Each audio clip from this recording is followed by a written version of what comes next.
ఆ కర్ణుడు ఇప్పటికే ప్రళయాన్ని సృష్టిస్తున్నాడు. మామశల్యుడు అతని పక్షాన్నే ఉన్నాడు. కురుక్షేత్రంలో ఎక్కడ చూసినా ఆ కర్ణుడే కనిపిస్తున్నాడు. ఓ కేశవ, కొన్నిసార్లు కర్ణుడు ఇటు నుంచి దాడి చేస్తున్నాడు అనిపిస్తుంది, కొన్నిసార్లు అటు నుంచి. సహనం వహించు. ప్రతి విపత్తుని నీవు అవకాశంగా మలుచుకోవాలి పార్థ. కర్ణుడు తన తదుపరి చర్యని తీసుకొని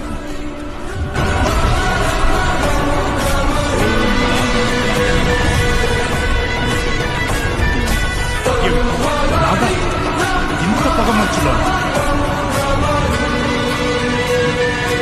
ఇదేమి మాయ కేశవ? అశ్వసేన సర్పం. ఇది నాగాస్త్రం, ప్రతీకారం యొక్క అత్యంత భయంకరమైన అస్త్రం.